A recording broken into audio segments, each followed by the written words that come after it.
Hey!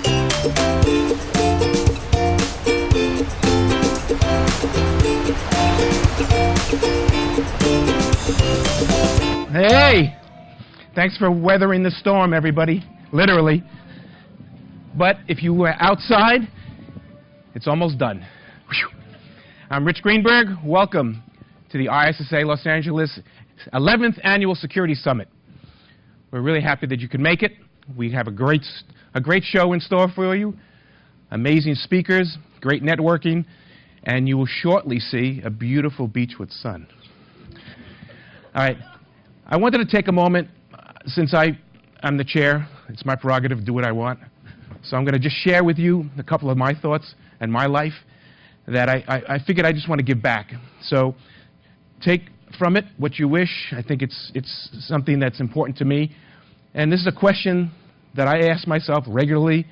I encourage you all to ask yourself this question. And there's various ways that we can do this. Are you seizing life's opportunities? Because every now and then something will present itself. Are you too comfortable, or do you put yourself out there to grab it? Do you reflect on key moments in your life and your career, which can help you with personal growth? Do you learn from your past? You know, we know about civilizations that continuously make the same mistake over and over and over and never learn, right? How about mistakes? We sometimes find ourselves in a society where mistakes are avoided at all costs and innovation is stymied. We certainly don't want that, right? Where do we learn the most from? Our mistakes. We've all made them. Own up to them and grow, and you're better for it. And I mentioned comfort zone. When I first started speaking, I was scared to hell. But I've grown. Put yourself in uncomfortable situations. You'll be amazed at how rewarding it feels afterwards. Whether you succeed or fail, either way. And do self-assessments regularly, because this field is changing so rapidly. The odds are you folks need some training in something, or some experience, or some networking in some tasks, because everything changes. It's ongoing. Life is a growth and learning experience. So I'll go through each one of these quickly. Don't worry. I know you want to hear Wendy Nather, but give me a moment. Hopefully I can share something that you'll take out of this. Take one good thing out of it, I'll be happy. Life's opportunities. So, I was 11 or 12, and I was playing ball with my friends. We had a good group of kids, and I would just, ground balls would be hit, or fly balls, and I'd get them and throw. We're just having fun. Then one day, I'm playing outfield, and I look, and the center fielder and the right fielder are rolling on the ground wrestling. Testosterone's kicking in at that age, right? Kids are being stupid. And someone hits a long fly ball. And I went, whoa! And I run after it. Something clicked. I don't know what. I said, I got to cover for these two guys. It wasn't just having fun. It was like, I got to help my team. And I dove, and I pushed myself past where remarkable resemblance. I know I haven't changed very much. And I made this catch, but I had pushed way past my comfort, where I'd ever been before. And I made this catch, and I went, oh my God. From that point on, my game was here, where it used to be here. This could be a metaphor for us at work, right? Push yourself past where your comfort zone is, right? How about key moments in your life or your career? Do we reflect on those to remind ourselves of what we're capable of? You know where that is? It's not where you think it is. It's Paris. When I first moved to Los Angeles, I was an architect. Not the ones that you know here in this field, building architect. Yeah, that one.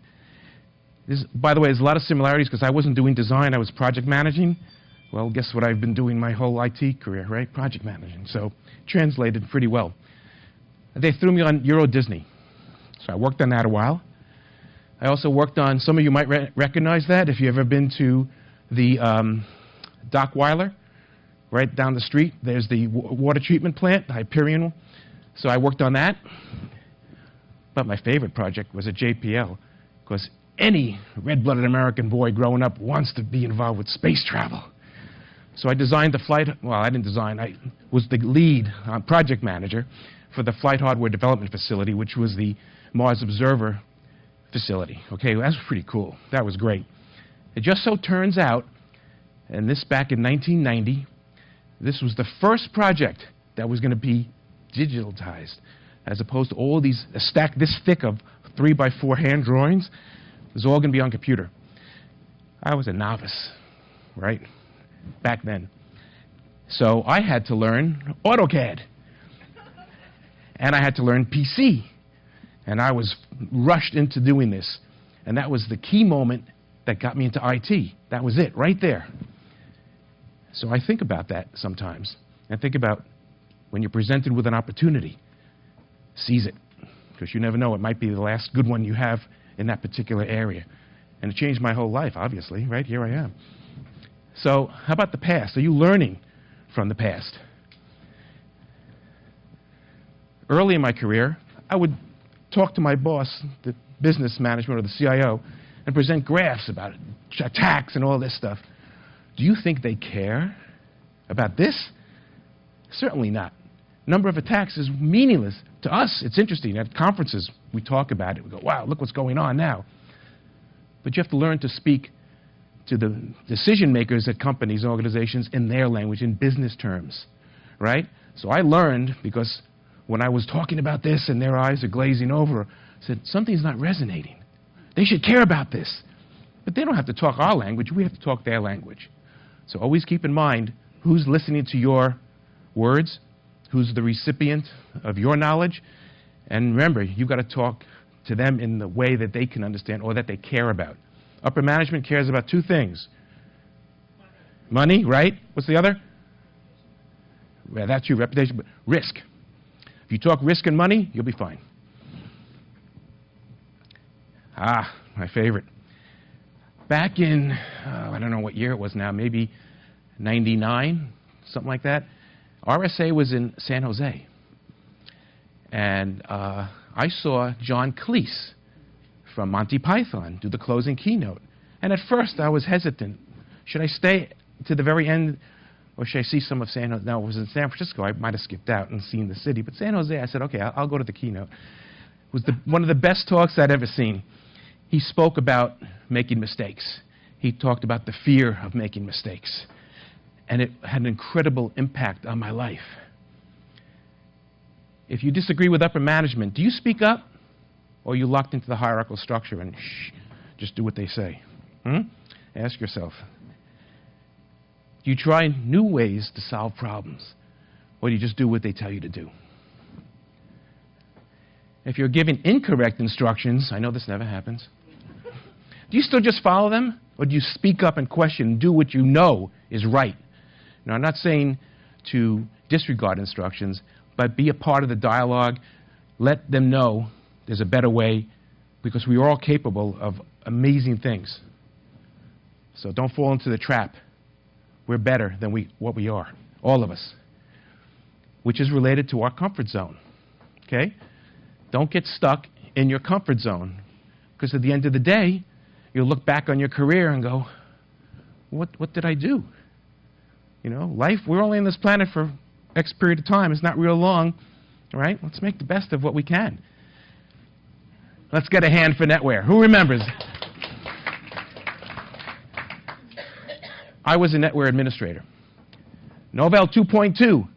Time to add a printer. What do I have to do? Down the network. It's true, but that's the only time a Novell network ever went down. Yes. Okay. So I go for a job interview, because I had to move on from that firm. And they're interviewing me, and they say they have a Unix network. I go, well, I don't know Unix. They said, sir, I will teach you. You want me to be a Unix administrator, command line, and you're going to teach me? Yeah, the previous guy, will have him sit in, and for 3-4 days, he'll teach you. I'm like, oh, my God. If it was the other way around, from a Unix to Novell, that I probably would have been able to handle. But this was crazy, right? Because they were using SunSpark 10 workstations with BNC connections, PCNFS, AutoCAD. And these, by the way, were double duty. People would use these as workstations and servers. So right at someone's desk was the server. What a scary environment, but I didn't know better. So I had to learn. I was so scared. But what did I learn? So much. I dreamt about bar and tar, for those of you who know what I'm talking about. But, you know, it got me forward in my career. I learned a heck of a lot. Thank goodness for support from HP, Sun, Windows, and Autodesk. They would actually answer the phone on the second ring, and I'd get what's today a level 3 support person, and he'd stay on the phone for half hour with me, and it was free. Ah, the good old days. But they guided me through my career as a Unix systems administrator. It wouldn't happen today, right? But I was certainly way past my comfort zone. Do you do self-assessments? This was very important for me, and again, helped shape a key part of who I am. Can I get a cheer for OWASP, please? I'm on the International Global Board of Directors of OWASP. Great organization. If you're not familiar with it, if you are involved at all with managing or supporting or assessing software security at your company or organization, or if you have business partners who custom develop things for you, you need to know about OWASP. There's assessments and tools and standards. Please look into that, owasp.org. Or see me later. We could talk more about it. Unbelievable. But I did assessment about 10 years ago. I said, okay, you know, the concept of a CISO, a mile wide and 2 inches deep, all right? It was like an architect, too, the same thing. But you got to know so much. And I said, what do I need? What am I weak in? I don't have any security programming background or assessing of applications. I took Fortran and BASIC a long time ago, and I'm still stuck in the Fornex loop. And I'm still stuck in the Fornex loop. So I said, I need to learn about this. So I started going to the OWASP meetings here in Los Angeles that Cassio Goldschmidt had formed. He'd formed that chapter. And I started learning. And it really helped fill that huge gap in who I was. So I recommend that you take a look, see what you really need to work on, and go for it, and learn, and add that to your repertoire. Okay? You have one life to live. Fulfill your potential, please. That's all I've got for you.